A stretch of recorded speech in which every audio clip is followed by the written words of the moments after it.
आज के इस वीडियो में हम लोग प्रायिकता चैप्टर का पार्ट 2 देखेंगे। जैसा कि हम लोगों ने इसका पार्ट 1 देखा है, जिसमें एक पासे से रिलेटेड क्वेश्चन जो भी हमारे एग्जाम में आते हैं उसे डिस्कस किया है।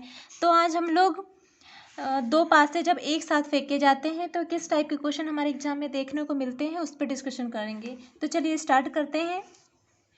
तो हम लोग देखेंगे पहले जो कुल पॉसिबिलिटी होती हैं वो क्या होती हैं पासों के केस में। तो पिछले वीडियो में हमने बताया था कि जो कुल पॉसिबिलिटी का फॉर्मूला होता है वो होता है 6⁴n।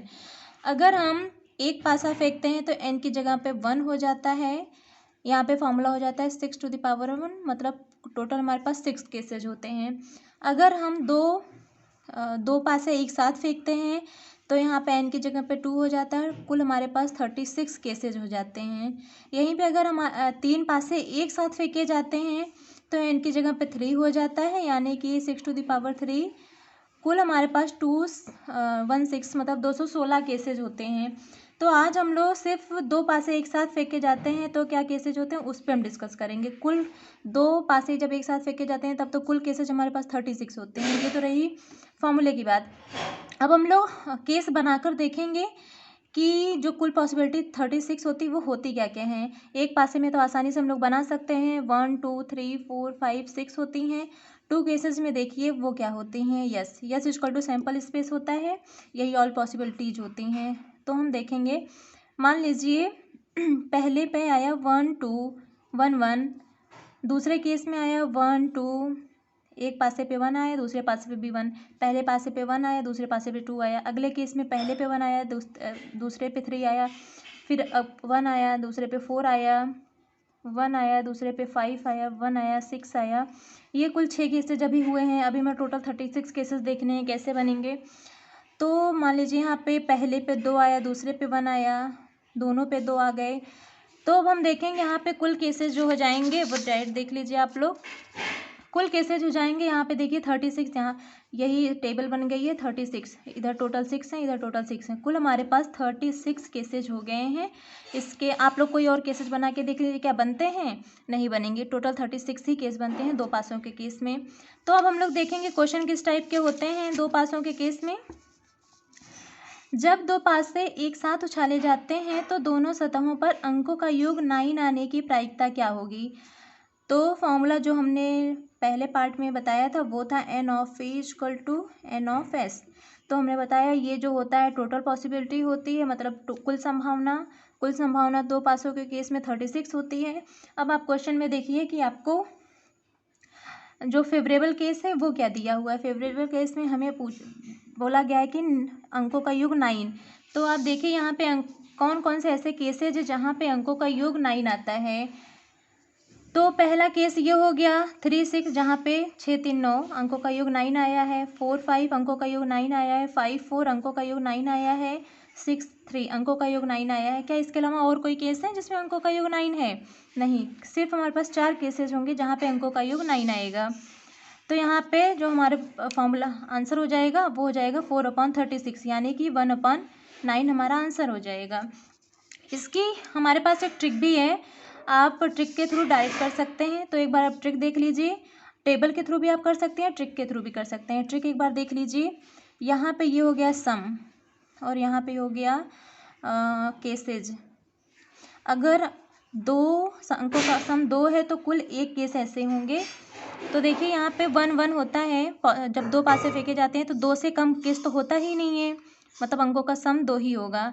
और यहाँ पे 12 से ज़्यादा नहीं होगा, 2 से कम नहीं होगा अंकों का योग। तो अगर अंकों का योग 2 है तो हमारे पास 1 केस होगा, 3 है तो 2 केस होंगे, 4 है तो 3 केस होंगे, 5 है तो 4 केस होंगे, 6 है तो 5 केस होंगे, 7 है तो 6 केस होंगे। अब यहाँ से आपको अपोजिट आ जाना है, उल्टा फिर से 5 से चलना है।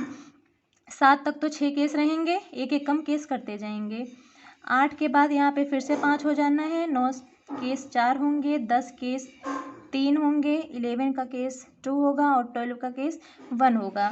ये हमारा ट्रिक हो गया जिसके थ्रू हम डायरेक्ट किसी क्वेश्चन को कर सकते हैं। देखिए जैसे कि हमने यही क्वेश्चन आपको बोला था कि अंकों का योग 9, तो अंकों का योग देखिए 9 आने के कितने केस हैं, 4। डायरेक्ट आंसर में 4/36 हो जाता। अगर आपसे यहीं पे कोई भी क्वेश्चन दिया जाए, अगला अच्छा क्वेश्चन देख लीजिए। जब दो पासों को एक साथ उछाला जाए तो दोनों सतहों पर अंकों का योग 11 आने की प्रायिकता क्या होगी। अंकों का योग 11 बोला गया है, तो आप डायरेक्ट हमारी ट्रिक देख सकते हैं। अंकों का योग 11 के आने के सिर्फ दो केसेज होते हैं, तो P of E equal to हो गया 2/36,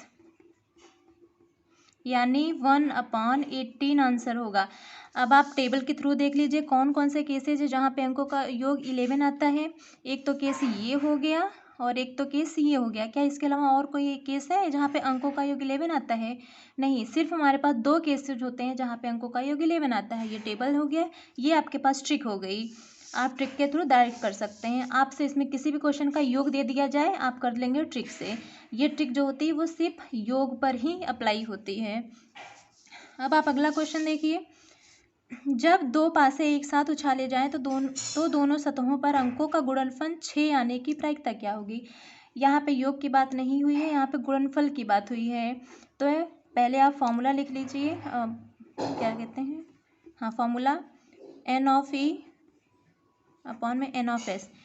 तो कुल पॉसिबिलिटीज हमारे पास तो 36 हो जाएंगे। अब आप देखिए क्वेश्चन में क्या बोला है, अंकों का योग 6। तो कौन कौन से केसेज होते हैं जहाँ पे अंकों का योग 6 आता है।